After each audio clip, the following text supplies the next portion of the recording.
All right, let's get into it. Today, we're basically becoming detectives, diving into a massive global investigation. And the crime scene? It's our farm fields. The culprits are all kinds of pests that are putting our food supply at risk. Believe me, this is way more than just farming. It's some serious investigative work. And the stakes here are, well, they're incredibly high. We're talking about pests threatening up to 40% of the entire world's food supply. I mean, that is just a mind-blowing number. Every crop out there is a potential target, so figuring out how to cut down on those losses is absolutely essential for feeding everyone. The pressure is really on to crack this case, season after season. So here's the real kicker. The thieves we're hunting are often super small, or they're hiding, or they only come out at night. They're not exactly leaving fingerprints behind. So how in the world do you track and identify and ultimately stop a perp you can barely even see? That's the million-dollar question every agricultural detective has to figure out. And this is where the hero of our story comes in, the agricultural scout, or the agronomist. These are the boots-on-the-ground detectives. Their entire mission, their playbook, is guided by a philosophy called Integrated Pest Management. You'll hear it called IPM. Think of it as their official guide for bringing these culprits to justice, but in a smart and sustainable way. Now, the big idea behind IPM is what's so cool. The goal isn't to just wipe everything out. Completely exterminating a species is not only next to impossible, but it can actually cause a ton of other problems. No, IPM is all about control. It's about using solid evidence and a whole bunch of different strategies to keep pest numbers down to a manageable level. Specifically, below the point where the damage they cause costs more than it would to control them. And, every good detective has to start with a standard issue field kit. Before any of the fancy tech comes out, these are the absolute must-haves. You've got a knife and a trowel to get up close and personal with the plants in the soil, some plastic bags to collect your evidence, labels so you know what's what, and, of course, a notebook to jot down every single observation. So simple, right? But you can't start an investigation without them. Okay, so we've got the basics down. Now let's open up the specialized forensics kit. To find the really subtle clues these pests leave behind, our detectives need some pretty clever tools for gathering evidence, and each one has its own special purpose. So, right there at the scene, detectives have two main ways to find out what's going on. Direct observation, well, that's like walking the beat and interviewing witnesses. It's straightforward, you get great context, but it could take a lot of time. Then you've got sweep nets and drop cloths. This is more like doing a full canvas of the neighborhood.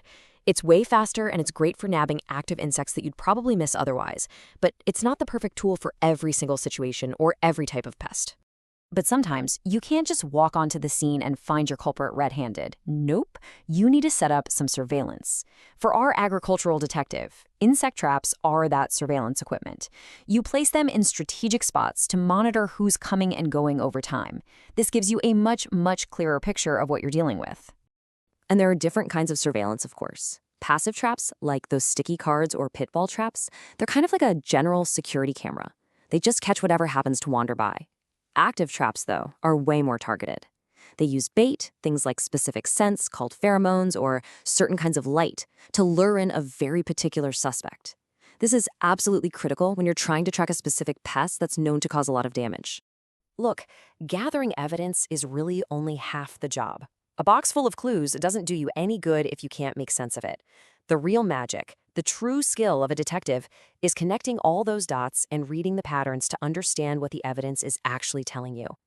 And that right there is the key. Anybody can shake some bugs into a net, but understanding what their numbers, their location, and their behavior mean for that crop, that takes a real expert. It's the difference between just collecting facts and actually building real actionable intelligence.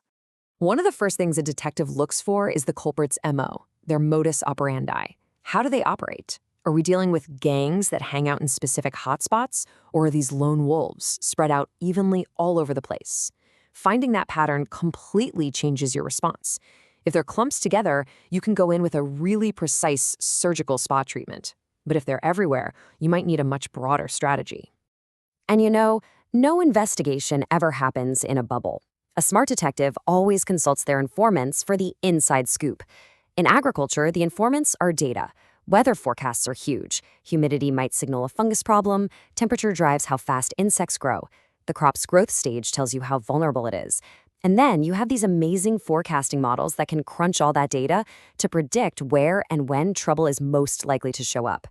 But what happens when you've got a really tough case?